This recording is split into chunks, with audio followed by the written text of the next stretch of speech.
Hello and welcome to another episode of the Dumbest Podcast, the music industry podcast where everything is terrible and the house is on fire. Yes. I'm here with my beautiful co-host, Curtis Dewar. The one and only. And I'm Matt Bacon. And today we are talking to you about... We're talking to you about why your band has not gotten signed. Exactly. To a label or to a booking agency. This can really... Sure. Booking agencies are increasingly important, obviously, and they're increasingly exclusive. Disclaimer, I know nothing about booking agencies, so please don't message me asking me about them, because I do get people asking me about them, and I know nothing about them. All I'm trying to say is that the logic about not getting paid attention to is similar. And, you know, and we're not going to get into this in this particular episode because we want to keep it concise and effective. Bringing you value between all the Gary V-isms, but you know, this also applies. A lot of it is going to apply to like why like a journalist isn't covering you. Yeah, but we're going to focus on labels. So can I start, Matt? Yes, go ahead, Curtis. So the reason this kind of came about is because both Matt and I have had the experience of having people approach us. Like, let me just have the first disclaimer. I'm a PR guy. I'm not good at getting you signed to a label. I've helped bands do that in the past, but I don't like to do that because it's not something I'm really effective at. I can't guarantee anything with it. It's not like someone paying me to try to get them signed because there's just no guarantee in it. That's my disclaimer. But that being said, I've had many bands approach me to try to help them get an in with, for example, maybe Ripple or Prophecy, since I know Matt and I know Todd and I know other people. These is just an example. And Andreas and Martin and all the rest of them. But I'm just saying, like, I've had people contact me asking me if I could get them in, like maybe send the album over or whatever. And about 85 to 90% of the time, the person asking me to send an album on their behalf is not the correct style. Like, I've even had like death metal bands try to get me to send stuff to Prophecy and Ripple. And like Matt said to me, Prophecy has done a couple death metal albums, but as a whole, that's not their aesthetic. Yeah, like it's Anyway, Ripple will never put out a death metal album as far as I'm concerned. Maybe I'm wrong. Maybe Todd will one day decide he wants to. We've talked about it. It's very unlikely. It's within the realm of possibility, but like, it's highly unlikely. It would be like there's a very specific thing it would be, but it's definitely, you know what I mean? Like I don't want to say like, oh, we will never sign X kind of band, but but it's very unlikely you guys are going to sign black metal or death metal. Yeah, like if Ripple or new metal. Death metal band, it would be like a sludgy, riffy death metal band featuring one dude from the stoner metal world. Exactly, but like that's where it would fall. As a general rule, you ain't going to sign Obituary. I mean, he might do Obituary because they'd probably make him some money, but other than that, well, Ripple wouldn't. Yeah, well, you never know. Who knows, right? But anyway, point being, by and large, they're not. A stoner metal label is not going to sign a death metal band. And a lot of times when I'll point this out to the person, I'll be like, dude, I ain't fucking sending that on your behalf. Then the person will then get bitchy with me and act like I'm a jerk. When in reality, you're asking me to do you a favor that's going to make me look like an idiot. And I ain't going to do that. And you have to kind of know what your audience is, right? So like, it's the same thing. I've also had people do this with me with PR. It'll be like, they want me to go and contact, I don't know, they want to do a premiere at Metal Injection, yet they're not ready for Metal Injection yet, right?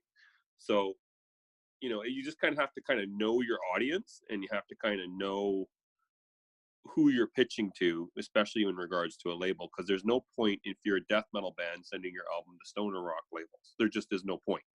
Same thing if you're a stoner rock band, you're not going to fucking send your album to Prophecy. You ain't going to send your album to any of the other various death metal labels that are out there, right? It's pure stupidity, and it's a waste of your time. You're better off looking at who handles the type of music you play, or close enough to the type of music you play, and focusing on establishing relationships there, and focusing on getting yourself known to those people. Because if you're a death metal band trying to get stoner rock connections, they might help out, and they very well could, but it's kind of like a waste of your time at the same time. You should be focusing your attention on the things that will get you the most results, I think is what I'm trying to say. And now I want to kind of move to the next phase of this, which is talking about establishing the relationship. Sure. Because this is not as easy as you think it is. Not at all. And it's not going to just be like, and it's not because those people are assholes. You know, I had someone complaining to me today, like, oh, I go to big festivals and I meet like, you know, whatever people from labels I want to sign to, and they're super nice to my face, but they don't like help me out. And it's like, it sucks that they don't help you out. Sure, you know, I don't want to, you know, I don't want to be a dick about that. Like that, like obviously, like if someone is nice to you and then doesn't like turn around and answer emails, that like that happens to all of us. It's unfortunate. Yeah. Simultaneously, do you know how many people I meet at a St. Paul Fest?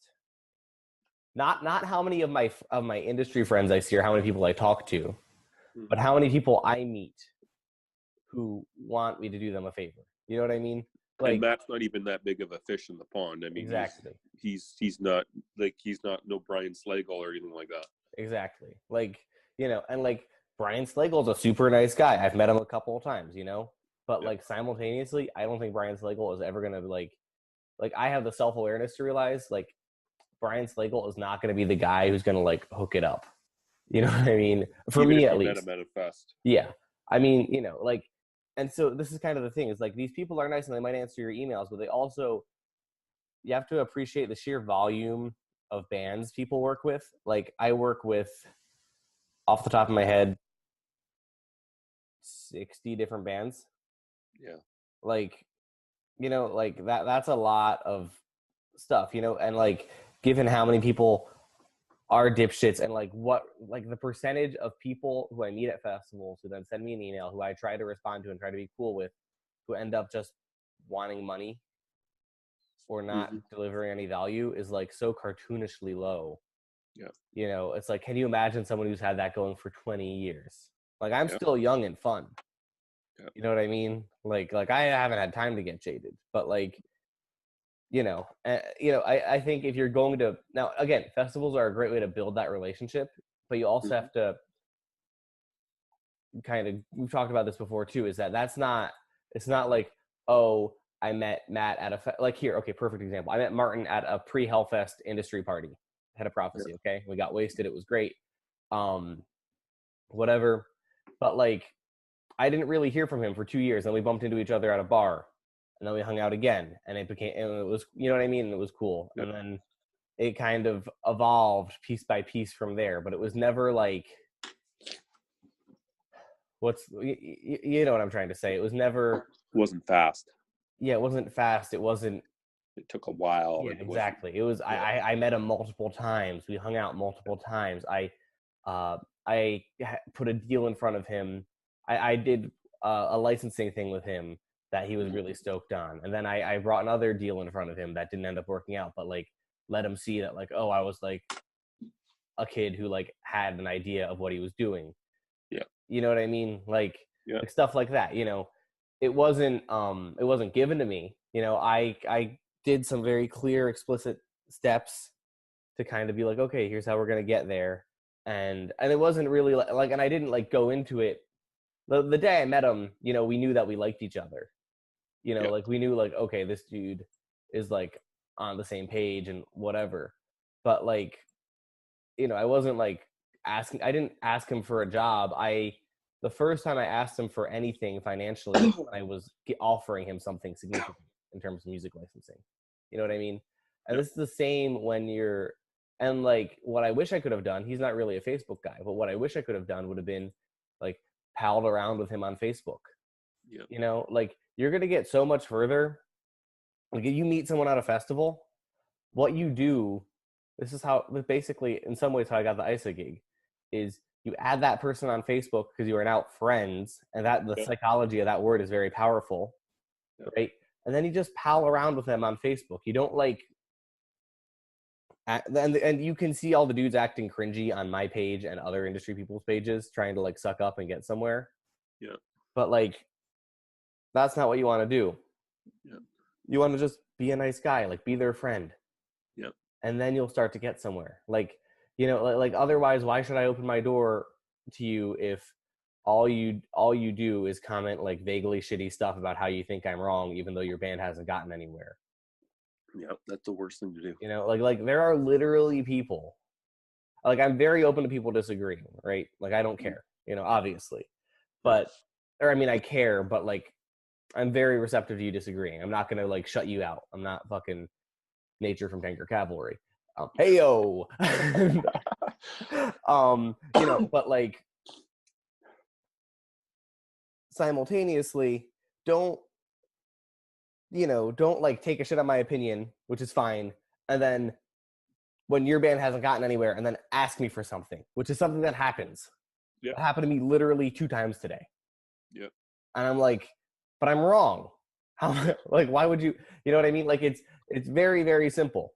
It's meet a bunch of people, and even if they're not in your demographic, still grow with them. Yep. Like that's another huge thing I think people don't get. It's like I'm buddies with like James Rhodes from Fixed.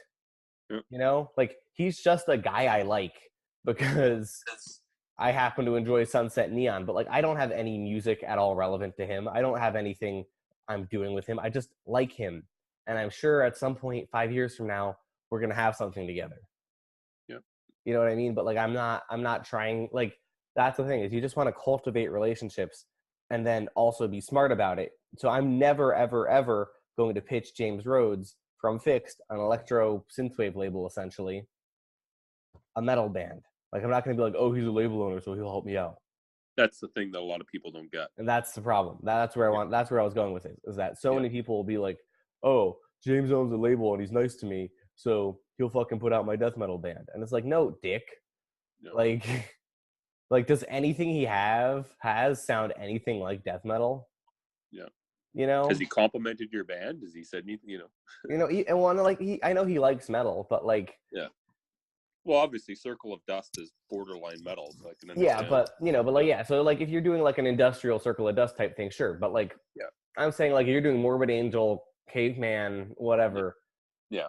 Wrong guy. And I'm sure that people pitch like that to James all the time because weird random people like that pitch to me all the time. In fact, that's something that's a little bit frustrating about Prophecy is that the like at least with Ripple it's like stoner rock and it's like a pretty clear thing, whereas with Prophecy we're dark and transcendental. And while on the one hand I love that freedom, on the other hand I think it leads to a lot of shitty stuff getting sent to me. Yeah, it does. But like, whatever, like I'm not complaining. But I also think that Prophecy still has a very clear sound, and it's basically if you're somehow connected to Imperium, then that is the sound. Yeah. Not stoner rock. Yeah, exactly. Like Year of the Cobra got signed because they're the artsiest fucking stoner rock band in America, basically. Yeah. Like you're not, and they're weird and different. Like you're not. That's the thing, is that Prophecy has that weird and different aesthetic. So if you're like fucking cowboy stoner rock, don't fucking do it. And of course, this is useless that I'm saying that, like Prophecy is a weird and different thing because every band thinks they're weird and different, which I appreciate. But if you're weird and different, fucking play that to the hilt. Limp Bizkit is weird and different. If they sent something to Prophecy, that would be hilarious, actually. I would be all about that, actually. Martin, sign him. Just from like I wonder where this rabbit hole leads. That would be hilarious. They're weird Red and different. Durst, if you're listening, send Prophecy your demo. The issue is that Limp Bizkit is neither dark nor transcendental. But they are weird. They are weird. Point being. That's hilarious. No, but I think you guys get where I'm coming from, though, is that, you need to be very, very self-aware, not just about what your relationships are, because relationships are great, but also how those relationships meaningfully interact and what those people actually do. Yeah. That's why so many higher level industry people are just like Facebook hermits, because they just don't want to deal with your bullshit. Yeah. Like if you're going to call a favor in on someone make sure it's relevant. Exactly. Make sure it's, yeah. Don't ask Matt to give you, I don't know, tips on how to write your song, because he's probably the wrong guy to ask. I'm not saying I have good thoughts on songwriting. Well, but you know what I mean. You're not a producer. Yeah, you're not you're not a producer, so you would probably not be the correct guy to ask. I mean, you could, but it's not as good as asking someone that's an actual producer, right?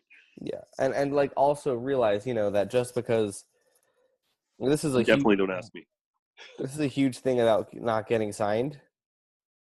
So many people who want to cultivate their relationship, like the first time they hit up the first time they hit up the label person they met, it's not asking about getting signed. Yeah. It's about asking for some connection or getting something for free. Yeah. And the other thing too, I've noticed a lot of times is that a lot of bands, when they try to get signed to a label, and they'll like, even someone that if they've briefly known them, what they submit is horrible too. Like they'll send like, a couple MP3s tagged attached to an email, and like something like one line bio that makes no sense, and stickman art or something like that, right? And then wonder why they didn't get a good response from the person, right? And that's a lot of times after they've already built the relationship, right? So exactly. And that's another thing that's very surreal to me when that happens, when it's like someone who is identifiably my friend, who is identifiably like someone who I respect, and then they do something dumb. And like, again, I'm very happy to help fans out and like to do stuff for free and to just be a buddy and be a sounding board, but like, same here. There's a way to approach and a way to kind of be like the homie. Yeah. Yeah. And not a lot of people seem to understand that frequently. Yeah, and the worst thing I think is kind of like a side note, but the worst thing I think is if you do something for free for somebody as a favor, and then they complain, that takes the fucking cake. Oh yeah, and that happens all the time too. Yeah, that happens all the time. And you're like, after that, you're like, I'm never doing this fucking person a favor ever again. No fucking way. Yeah, even if someone does you a favor and it doesn't work out, like, at least be don't like, complain. Oh, well, thanks for your time. Yeah, don't complain about it. Like, because usually, like, if someone asks me to do them a favor, I generally will do the favor. I mean, there's been the odd time where I've forgotten, fine. But if I actually do someone a favor and I like for free, do it out of my own time, and then they complain about it later, it's like, fuck, I don't want to deal with you ever again. I'm sure Matt's the same way. Yeah, very much so. Yeah. It's this is the struggle. Is like you're constantly, and again, and it's not easy, and it takes a lot of time, and it takes a lot of energy, but also there's definitely people who have been my friend for 4 or 5 years who get good like Ven Scott from RuneScarred gets a lot of I do him a lot of solids. Yeah. He's been my friend, and I've never really worked with a label that would be appropriate for RuneScarred for their sort of like modern metal type sensibility. Yeah. He's recognized that and never tried to ask me to sign him anywhere.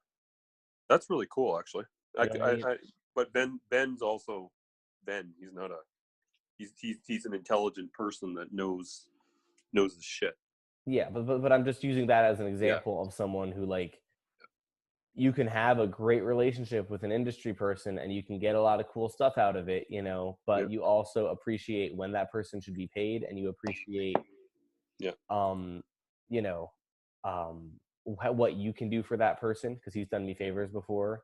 And again, where that person is in the industry, and like, okay, we're not fucking dicking around the mulberry bush here. He realizes his band is never going to sign to either of the labels I work at, and that's okay, because that's not the type of label he's going for. Now, really quickly, we should probably go over a correct way to get signed, unless you want to use that in a different podcast. No, yeah, let's just grind through this. Yeah.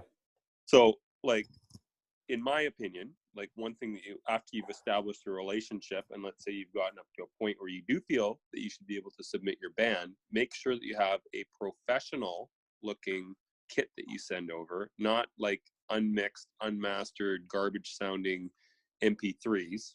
Unless you're Metallica, then you could probably get away with it. And then actually have like decent band photos, decent cover art, basically have a completed package you can send off to the person that's actually professional looking versus, just something you just put together super quick, because that'll increase your chances, because A, you look professional, B, you look professional, and C, you look professional. That's the main thing. And don't be afraid to come at it, like if you're friends with this person, don't be afraid to come at it from a place of questioning and relative ignorance, you know? Like if someone wants to send me a package and, you know, via email or whatever, and they're not entirely sure, and they just hit me up and they're like, hey man, I'm going to send you X, Y, and Z. Can you make sure here? Can you tell me if I need A, B, or C? Like, do you care about these things? Yeah. You know what I mean? Like if someone does me that, you know, someone does me that favor and tells me like, okay, you, you know, like this is what's coming, or just comes out of a place of humility, that, you know, then it's a lot better than if it's like, oh, here's our shitty press kit. What do you mean you don't think it looks good? Yeah, and you got to make sure that that's a key thing is the press kit has to look decent, but like Matt said, if you have any questions, like actually ask when you send it. You say, I got this, do you want this, or this?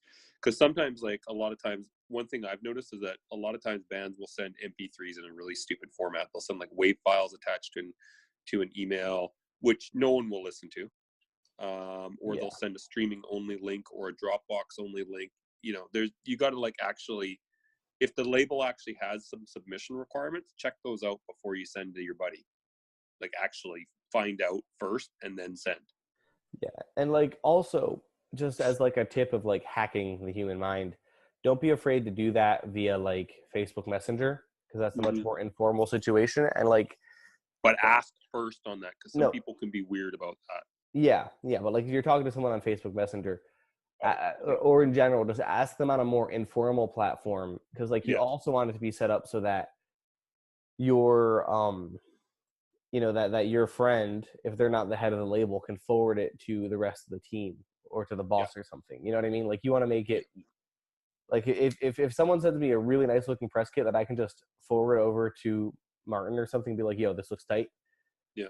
I mean, that's not how we operate, but, or okay, with Ripple, that's more how we operate. So if someone sends me a really good press kit that I can forward to Todd and be like, yo, this is sick. That's, you know, that's much more likely than me having to like put it together on my own for Todd. Yeah. You know, because like I don't want to take half an hour to set up something for a band Todd might say no to, or probably will say no to, because we say no to a lot of stuff at Ripple. You know what I mean? Like, yeah, you want to take the effort out of the other person's part. So like anything that needs to be done, don't just send it the person you're asking a favor of and say, hey, can you do this for me? Because that gets annoying. Well, yeah, well, again, just think about it. Like, I don't, like, you know, I get paid by Ripple. I don't get paid a ton by Ripple. You know, I have other more important pressing things with Ripple, like worrying about Europe and distribution and all this other stuff. Like, why should I be bending over backwards, you know, to format your fucking bullshit because you're too stupid to do it on your own? Because you know what that means? Because here's the thing, right? Is not, oh, well, no one taught us how to do it, so we don't know. Okay, I appreciate that. That's how you ask questions. Because the real message you're sending by sending me a shitty press kit after you go through steps A, B, and C is that you're not going to know how to do shit. Yeah. And that I'm going to have to fucking babysit you every step of the way.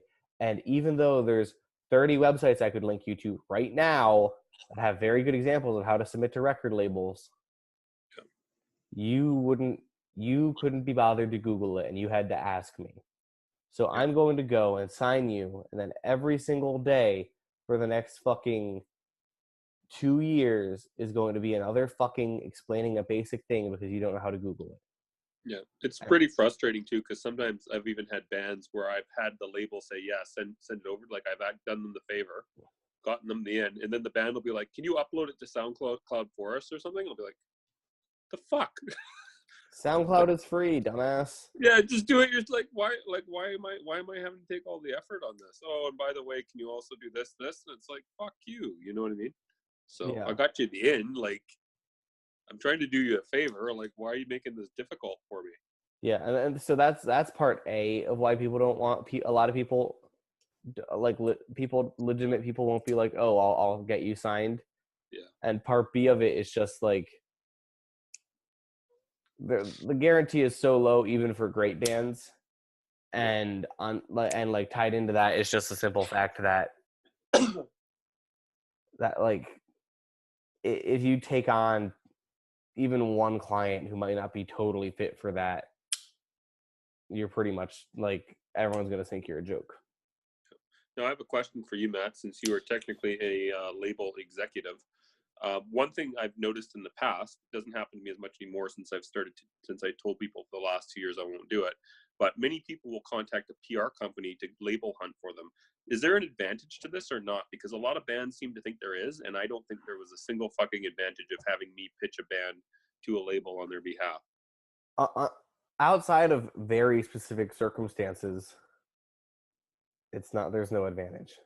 Yeah, I don't think so either, because I would have people say, well, it sounds better coming from you. It's like, well, how does it sound fucking better coming from me? I don't know most of these labels. Yeah, right? I'm a PR company. I handle journalists, right? Like if a death metal band hit you up and said, if I were to do that with a PR person, with Curtis, for example, let's say I'm in a death metal band called, fucking Truman. That was the first name I saw when I was looking around my apartment. Okay. If I'm in a death metal band called Truman, right, and I've already hired Curtis, then then the appropriate question might be, are there any labels you work with? And Curtis would say, yes, I work with a couple of death demetal labels. I work with Warg, for example. Yeah. And then I would go look up Warg and be like, okay, my stuff is basically in line with what Warg is doing. Hey, Curtis, can you just introduce me to this guy? Like, you see that makes sense. Yeah. Like, you see that clearly I'm a good band. Clearly, I've done this research, and make it abundantly clear if you ask someone for that intro. Well, they've signed, fucking Stalin and Einstein, because I'm looking at the biographies in my library. And Stalin and Einstein sound like our band Truman. Well, like, okay, cool. Then that makes it very easy for Curtis to say, no, you're right. Yeah, okay. Introduction. Yeah, in that case, I would have no problem doing it if I was already working with them and they approached it like that. But someone just coming up to me and saying, hey, can you introduce us to some labels isn't effective. But no, it's not. Yeah, but if you're like a nice guy about it and you're like, oh, like I like, do you work with any labels? What's the status? Like, how does that work? And then I have no problem with. And again, coming at it from a place of humility and kindness and bringing value rather than coming at it from a place of like, well, it's really hard to pay Curtis the fucking $400, so maybe we could find someone to pay it for us. Yeah. You know what I mean? Like, that's not. Yeah. What's the point of that?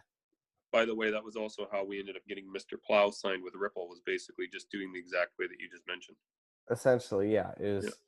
Okay, here is a label that has 4 or 5 bands who sound very similar to Mr. Plow.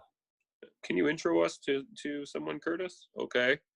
They were already working with me and it made sense. So yeah, exactly. Like that's just the the long and short of it. Like, but I think also it's important that the band get there on their own. I think that I don't think you really list the labels you work with on your site, do you? I don't on the Facebook, but I do put most of them on Twitter though. Yeah. Okay, on Twitter, yeah, but a lot of people don't look on Twitter. I don't know. Yeah, no, I haven't updated that in a while. No, I probably should. But anyways, yeah. Like what I'm saying is that like there's a significant difference between a band saying, "Oh, you work with Warg. Will you help us get signed to them?" and a band building a relationship, and then after you see that they're legit, saying, "Hey, could you maybe help us sign to Warg?" Yeah. Because at that point, and if they're cool, and if they're good, and if they show they understand they're appropriate, that's an easy sell. I agree 100%. I would be more than happy to introduce them to Warg in that case. And Warg is a great label. I'm gonna probably link them in the show notes. Yay! Chris will be happy about that. Let me just make a note to myself. His English is any good. We should have him on the show one time. I don't know absolutely how good his English is, but what do you have to plug? Today I have a whole fucking, well, I don't have a whack load, but I got enough premieres. I got on Endelich streaming over at Toilet of Hell. They are a black metal band. Great band. What's that? Great band. Lots of value. Yeah. Sparta Stugan, which is a Warg band, post-metal band, though, believe it or not, actually signed with them. Streaming at Echoes and Dust, their full album. And I got Skulk the Hulking streaming a video over at Moshville today. And then I got Night Vapor, a noise rock band streaming over at Pure Grain Audio today. So I was like, 4 fucking streams today. And they're all awesome. That's it. Point being. Yeah. That's awesome, Curtis. That is awesome. That I stupidly lined everything up for one day. Well, you did stupidly line everything up for one day. What I'm gonna plug is that coming out soon is my podcast, my new podcast with Keith Chachkis of Ghost Cult Magazine, who are also going to be tagged in the show notes. Yeah. Oh yeah, we're supposed to shout them out. Yeah, Keith, you're awesome. Keith is awesome. Ghost Cult is awesome. Shout out to Ghost Cult. Big whoop. Anyway, we are starting a KISS podcast called Pot of Thunder. We're doing the introductory episode today, where we're going to talk about Wicked Lester and the origins of KISS. Gene Simmons will be guesting as well. And then we've got some cool guests lined up. It's going to be a fun, like, weekly podcast where it's just going to be like KISS nerds talking about KISS. And Keith and I are such nerds that maybe once we get through the KISS discography, we'll go into something else. But here's what I'll tell you before we wrap up. Is Shannon Tweed going to be a guest, Matt? Maybe. Here's what I'll tell you, that, like, for how dorky Keith and I are, is that we had, like, last week or something, sort of a phone meeting to just sort of, just to sort of prep for all of this stuff and be like, okay, how are we going to run this? Yada, yada, yada. And we basically had our plan of attack within like 15, 20 minutes. But we then talked for an hour about dumb KISS trivia. So that's what you're getting in for. Anyway, thank you. This has been Dumb and Dumbest. Are we done yet?